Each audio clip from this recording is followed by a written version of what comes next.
स्वामी समर्थ.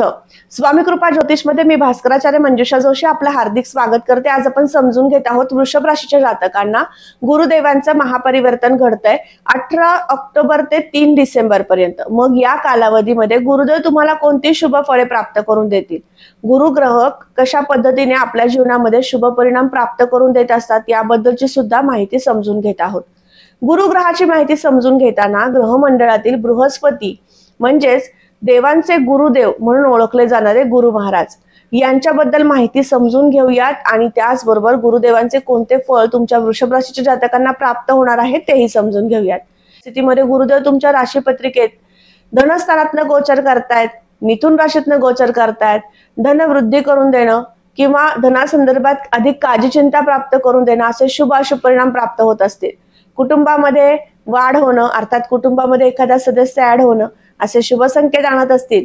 आता गुरुदेव हे धनस्थानातनं गोचर करतायत, परंतु ते आता तृतीय भावातनं गोचर करण्यास सुरुवात करणार आहेत 18 ऑक्टोबर पासून। तर गुरुदेवांची विशेष माहिती समजून घेऊ आणि गुरुदेव तुम्हाला कसे लाभ प्राप्त करून देतील तेही समजून घेऊ।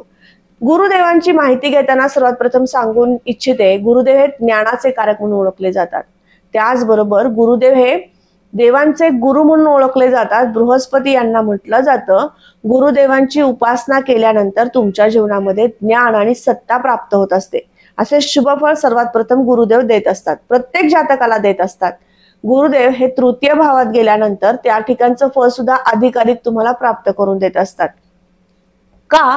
कारण तृतीय स्थान हे त्रिकोण स्थान आहे, अत्यंत शुभ स्थान मानलं जातं तिसरं घर, आणि त्याचबरोबर कर्क राशी गुरुदेवांची उच्च रास असल्यामुळे गुरुदेवांचे जास्तीत जास्त शुभ फळे या त्रिकोण स्थानात आल्यानंतर मिळत असतात। तुमची वृषभ रास आहे, तुमच्या जीवनामध्ये सध्या स्थितीमध्ये 7.5 नाहीये किंवा कुठल्याही ग्रहाचं जे अनुकूल ग्रह नसतील तर त्याची अनुकूलता वाढवण्याचं कार्य मात्र गुरुदेव तृतीय भावात आल्यामुळे मिळणार आहे। तिसरं घर हे परिश्रमाचं आहे, अधिक परिश्रमाचं आहे, त्याचबरोबर यश कीर्ती लाभ प्राप्त करून देणार आहे।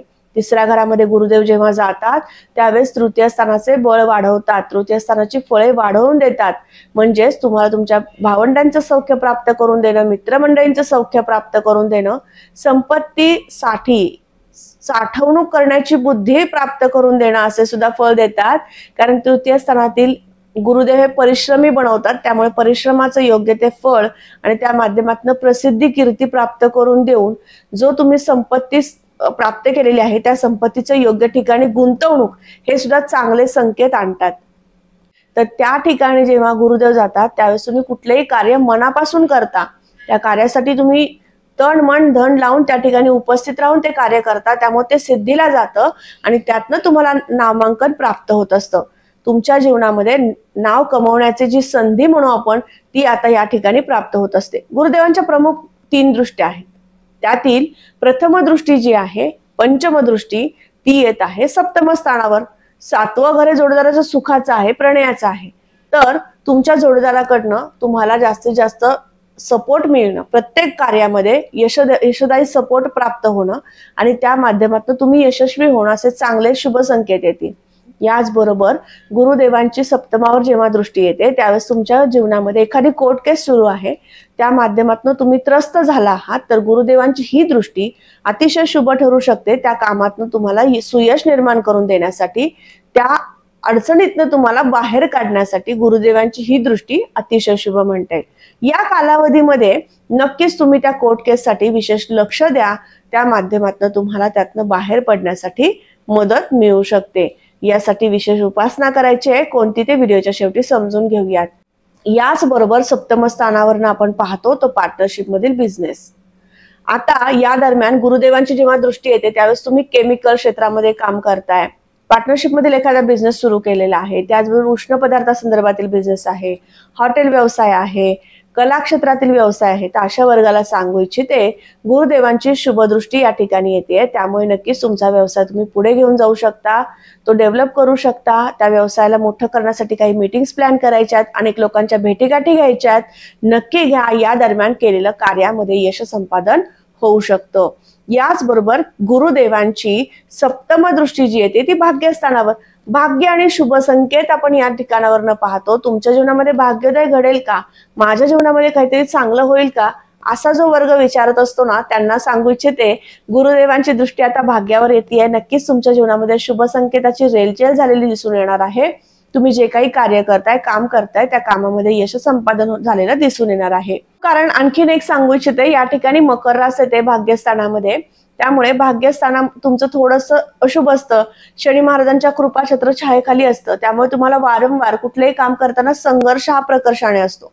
पण आता नक्कीच तुमच्या कामामध्ये स्मार्ट वर्क होऊ शकतो, कारण गुरुदेव तृतीयात आलेले आहेत. तुम्हाला स्मार्ट वर्क करवतील आणि नक्कीच तुमच्या जीवनामध्ये तुम्ही प्रगती करून घेऊ शकता.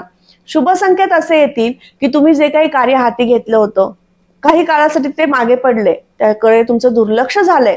आता तुम्ही पुन्हा त्या कार्याकडे लक्ष देणार आहात आणि त्यामध्ये यश संपादन करून घेऊ शकणार आहात. नवीन नोकरीची संधी तुम्हाला उपलब्ध होऊ शकते. या दरम्यान तुम्हाला तुमची सुरू असलेली नोकरी सोडून आणखी दुसरे काहीतरी जॉब पाहण्यासाठी तुम्हाला प्रयत्न सुरू करायचे होते. तुमचे वृषभ रास आहे, या दरम्यान करा, नक्कीच उत्तम योग येतील. प्रमोशनचे चान्सेस वाढू शकतात. या दरम्यान तुम्हाला प्रमोशन मिळण्याचे सुद्धा शुभ संकेत येऊ शकतील. याचबरोबर गुरुदेवांची नवम दृष्टी जी आहे ती राशी पत्रिकेतील लाभावर येते. जसं मी तुम्हाला सुरुवातीला सांगितलं की गुरुदेव तृतीयात आले की यश लाभ प्राप्त करून देतात. आर्थिक लाभामध्ये सुद्धा उत्तम प्रकारे तुमचा लाभ प्राप्त झालेला दिसून येऊ शकतो. या दरम्यान तुम्ही जी काही नोकरी करताय त्या नोकरीमध्ये सुद्धा पगार वाढ होणं, प्रमोशन होणं, पद वाढणं या चांगल्या गोष्टी घडून देतील. त्या माध्यमातून तुम्हाला आर्थिक लाभाची संधी येईल. आणि बिझनेस करणाऱ्या वर्गाला सांगू इच्छिते, तुमचं गोड पदार्थ, खाद्यपदार्थ, तेल घाण्याचे व्यवसाय, पेट्रोल पंप, त्याचबरोबर इंधन संदर्भातील कुठलेही व्यवसाय असतील तर अशा वर्गाला सांगू इच्छिते, नक्कीच तुमच्या व्यवसायामध्ये तेजी झालेली दिसून येणार आहे. याचं सगळ्यात महत्वपूर्ण कारण म्हणजे शनी महाराज हे मीन राशीतनं गोचर करतात गुरुदेवांच्या राशीतनं, आणि याच ठिकाणी गुरुदेवांची नवम दृष्टी येते. त्यामुळे तुमच्या व्यवसायामध्ये तेजी आणतील, प्रगती आणतील आणि त्या माध्यमातून तुम्हाला तुमचा व्यापार वाढवता येणार आहे. कन्स्ट्रक्शन संदर्भातील व्यवसाय तुम्ही करताय, खरेदी विक्रीचे व्यवसाय तुमचे असतील, वास्तू वाहन या संदर्भातील विक्रीचे व्यवसाय तुमचे असतील, तुम्हाला नक्कीच उत्तम प्रगती आणि त्या माध्यमातून मोठ्या गुंतवणुकी अनेक करून देण्याचं कार्य गुरु महाराजांचं असू शकणार आहे. या दरम्यान त्यांचं नामस्मरण वाढवा आणि त्या माध्यमातून उत्तम फळे प्राप्त करून घ्या. 11वं घर हे आयस्थान आहे, शुक्रदेवांचं स्थान आहे. या ठिकाणी शनिदेव उपस्थित आहेत, या ठिकाणी गुरुदेवांची रास आहे. संमिश्र ग्रहस्थिती असल्यामुळे तुम्हाला वारंवार पैसा येतो आणि तितक्याच मोठ्या गतीने निघून जातो, असे अशुभ परिणाम वारंवार प्राप्त होत असतील. आता त्यामध्ये सुद्धा स्थिरता आणि आध्यात्मिक प्रगती, आर्थिक प्रगतीचे शुभ संकेत तुम्हाला दिसून येणार आहेत. आता आपण समजून घेऊ गुरुदेवांची कोणती उपासना करायची आहे आणि का. गुरुदेवांची उपासना तुम्हाला करणं आवश्यक ठरणार आहे. याचं सगळ्यात मोठं कारण म्हणजे गुरुदेव तृतीयात आले की अधिक परिश्रम करवतात. त्यामुळे तुम्हाला परिश्रम जे होणार आहे त्या माध्यमातून जो रोजचा रुटीन आहे, तुमचं रोजचं जे रुटीन आहे त्यामध्ये सुद्धा बदल परिवर्तन होऊ नये, तेवढा तुमचा स्टॅमिना वाढवावा कामामध्ये, म्हणून गुरुदेवांची उपासना करणं आवश्यक सगळ्यात प्रथम कारण. दुसरी गोष्ट म्हणजे कीर्ती प्रसिद्धीचे शुभ संकेत आहे. तुम्ही जे काही कार्य निवडलेलं आहे त्या कार्यामध्ये तुम्ही व्यवस्थितरित्या काम करताय, त्यामध्ये सातत्य ठेवण्यासाठी तुम्हाला गुरुदेवांची उपासना करणं आवश्यक आहे. कर्क राशीतील उच्च राशीतील गुरुदेव तुमच्यावर कृपा दृष्टीने पाहतील आणि तुमच्या जीवनामध्ये लाभ प्राप्त करून देतील, संतती आणि संपत्ती प्राप्त करून देतील. यामुळे गुरुदेवांची उपासना करणं आवश्यक आहे. रोज नित्य नेमाने तुमच्याकडनं दत्त महाराजांचा जप करणं, दत्त महाराजांना पिवळ्या रंगाचा गोड पदार्थ गुरुवारी अर्पण करणं अतिशय लाभदायक तुमच्यासाठी ठरू शकतं. मला सांगू इच्छिते, तुम्ही दैनंदिनीमध्ये रोजच्या उपासनेमध्ये जे तुमचे कुलदैवत आहे त्याचं नामस्मरण करता, त्याचबरोबर कुलदेवतेला अभिषेक करत असाल, मंगळवार शुक्रवार या दिवशी कुलदेवतेची विशेष सेवा करत असाल, त्याचबरोबर आता दिवाळीचं औचित्य साधून दिवाळीच्या लक्ष्मी पूजनाच्या दिवसापासून श्रीयंत्रावरती अभिषेक करणं झालं तर नक्की करा.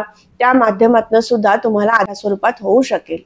श्रीयंत्रावरती अभिषेक कसा करायचा आहे, कुंकुमार्चन करावं की पंचामृताचा अभिषेक करावा, त्याचबरोबर श्रीयंत्राचं पूजन कसं केलं पाहिजे, लक्ष्मी पूजनाच्या दिवशी श्रीयंत्राचं पूजन करण्याचं महत्व काय, याबद्दलचा एक विशिष्ट महत्वाचा व्हिडिओ आपण लवकरच आपल्या युट्यूब चॅनलवरती अपलोड करणार आहे. नक्की तोही समजून घ्या आणि न दिलेल्या माहितीचा उपयोग तुम्ही तुमच्या घरात श्रीयंत्रावरती अभिषेक करण्यासाठी करून घ्या. लवकरच तो व्हिडिओ येत्या काही दिवसामध्ये तुम्हाला पाहावयास मिळेल. नक्की पहा आणि त्याप्रमाणे श्रीयंत्राचं पूजन करा. आनंदी राहा, सुखी राहा, स्वामी समर्थांच्या सेवेत राहा. पुन्हा भेटूयात अशाच महत्वपूर्ण माहितीसह. तो मी आपली रजा घेते. श्री स्वामी समर्थ. जय जय स्वामी समर्थ. रामकृष्ण हरी.